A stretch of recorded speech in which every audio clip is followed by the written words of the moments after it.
95% of our life is coming from the programs of life, how to live life that we get in the first 7 years of life.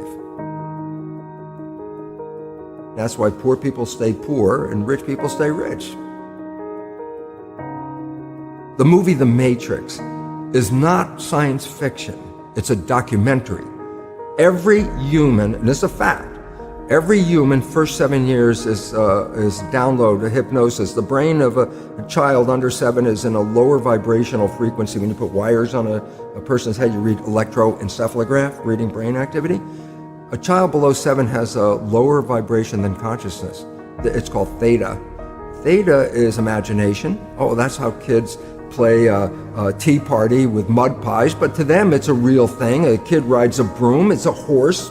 That's theta, imagination. Theta is also hypnosis.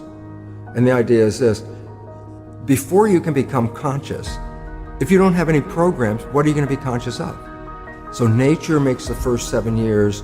What kind of programs are required to live on this planet? I say, how do you get them? Theta is hypnosis. You just watch. You watch your parents, you watch your siblings, and your community, because you have to learn how many 100,000 rules. Think about it. Just to be a functional member of a family and a functional member of a community, there are rules. Teach an infant these rules. I say, oh, you don't have to. First 7 years, they observe it and just download it. Look, this is not new. I mean, there's the famous book, Rich Dad, Poor Dad. Sure. And basically said you come from a poor family and you could struggle your whole life and try to get rich, but you're not going to make it. And if you come from a rich family, you could be stupid your whole life and make it. Not because it was thinking, but it was unconscious behavior that was downloaded from rich families into kids, which is unconscious. So they're making the right moves unconsciously. If they engage their conscious mind, then they look stupid, but it's unconscious. And that's the same thing with poor people. Poor people have beliefs from the family. Oh, you can't make it, life's a struggle, things are hard, who do you think you are? And if that's the program you get, then 95% of the day you will sabotage yourself. And that's why poor people stay poor and rich people stay rich, because the programming. 95% of our life, this is a fact, comes from those programs in the subconscious.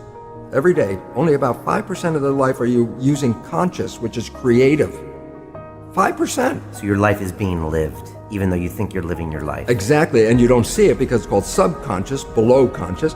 And the Jesuits, for 400 years, they were boasting. People didn't understand. They say, give me a child until it's 7 and I will show you the man. They've been saying that for 400 years because they knew 7 years was the program period. And 95% of your life after that will be whatever that program is. So you don't have to try and think about what happened. I just say, look at your life. The things you like that come into your life come in because you have a program that supports them.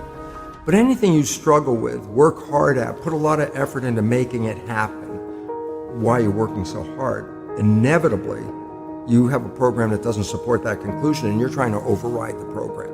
So you don't need to do a lot of shrink and psychology stuff. You just look at your life and say, where am I struggling? Because wherever you're struggling, inevitably it's a program in your subconscious that does not support that destination you've been looking for. The conscious mind is creative and can learn in any number of ways. Read a self-help book, go to a lecture, listen to this program, and conscious mind's going to get some awareness.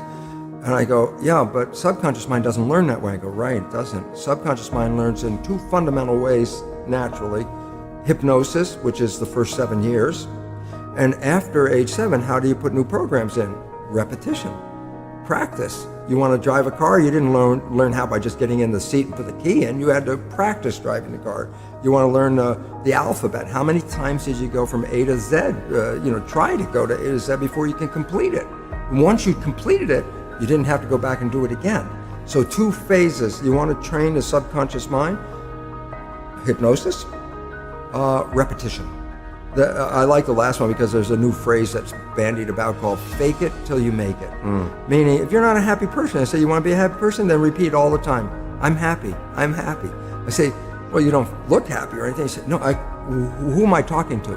By repetition, I'm talking to subconscious. Okay. If subconscious gets, I am happy, and 95% of your life comes from that subconscious, there will be a point once the subconscious got, I am happy, you don't have to say it again. Okay. It'll be automatic. And that's why we see people do affirmations and gratitude journals and stuff, because if you do that daily, It's repetitive, and that's the secret part. Putting a sticky note on the refrigerator is more like a suggestion, but it's not a repetition. So it doesn't work very well.